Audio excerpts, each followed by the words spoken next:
Tuhan bersamamu.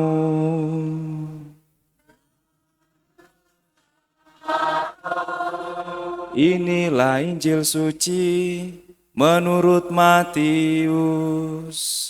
Dimuliakanlah Tuhan.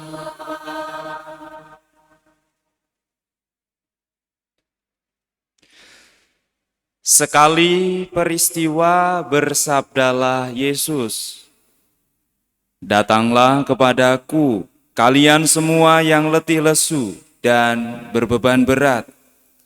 Aku akan memberikan kelegaan kepadamu.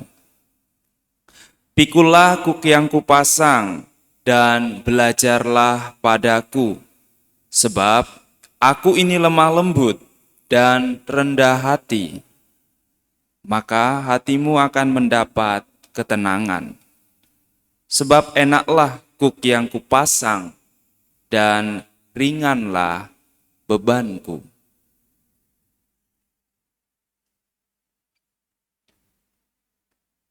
Demikianlah sabda Tuhan.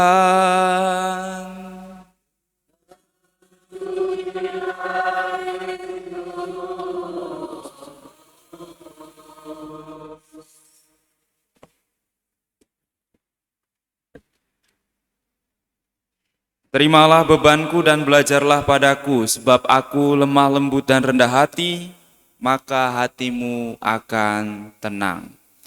Saudara-saudari dan adik-adikku yang terkasih dalam Tuhan,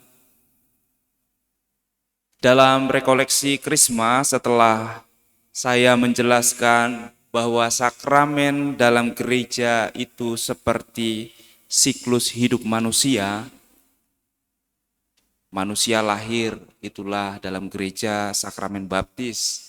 Kemudian manusia perlu makan dan tumbuh, itulah dalam gereja sakramen Ekaristi.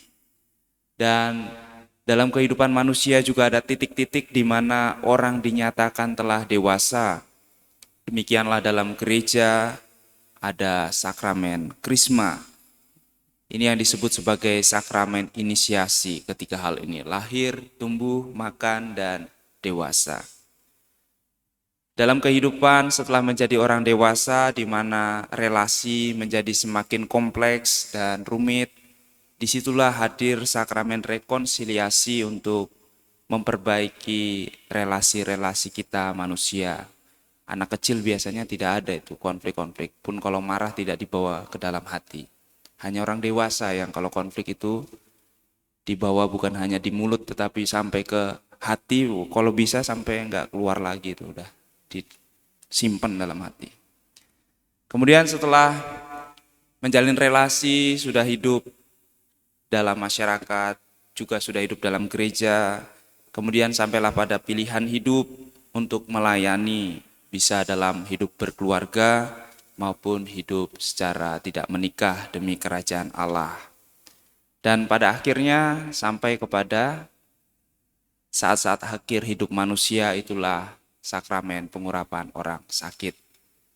Dan memang seperti itulah sakramen gereja kita, sama seperti siklus hidup kita. Lalu setelah saya menjelaskan ini, saya bertanya kepada calon Krismawan dan Krismawati. Begitu juga saya tanya kepada panjenengan semua. Kalau demikianlah sakramen gereja, demikianlah hidup manusia, maka saya bertanya, manusia hidup untuk apa? Maka jawaban panjenengan apa? Untuk apa? Ya, untuk apa? Ya, sama seperti itu. Ada juga yang menjawab, manusia hidup untuk mati katanya. Waduh. Kalau manusia hidup untuk mati, gak usah kalian ke gereja. Karena kan toh sudah hidup, mati sudah. Kalau kita memang hidup untuk mati, maka sia-sialah hidup kita. Maka saya mengkoreksi. Manusia hidup untuk hidup kekal. Itulah, kita hidup itu untuk hidup kekal. Dalam bacaan yang pertama, Yesaya menegaskan walaupun dia belum tahu bagaimana konsep kebangkitan, tetapi seturut dengan sabda yang diletakkan oleh Allah ke lidahnya, yang disimbolkan ketika dalam panggilan Yesaya itu ada sebuah bara api tetapi tidak panas, dan ditempelkan ke lidah Yesaya supaya dia menjadi suci untuk menyampaikan sabda Tuhan. Ia mengatakan bahwa ada kebangkitan orang mati, walaupun bagaimana bentuknya Yesaya belum punya gambaran. Tetapi dia percaya bahwa ada kebangkitan orang mati dengan mengatakan, "Hai kalian yang sudah dikubur dalam tanah, bangkitlah dan bersorak-sorailah." Dalam perjanjian lama, bahkan ada kelompok Saduki, orang-orang yang tidak percaya kebangkitan, ya karena kebangkitan tidak jelas.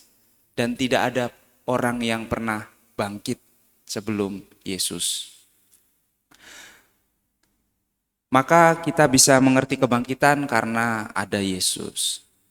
Saudara-saudari dan adik-adikku yang terkasih, hidup kekal adalah salah satu syarat, atau kebangkitan adalah salah satu syarat, atau dalam bahasa filosofisnya keniscayaan.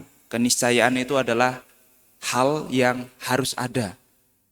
Hal yang harus ada, seperti roh dan tubuh, itu adalah keniscayaan manusia. Hal yang harus ada dalam diri manusia adalah roh dan tubuh. Kalau tidak ada salah satunya, ya bukan manusia. Manusia tanpa roh itu hanya mayat, dan roh tanpa tubuh itu ya roh gentayangan seperti itu. Maka manusia ada roh dan ada tubuh.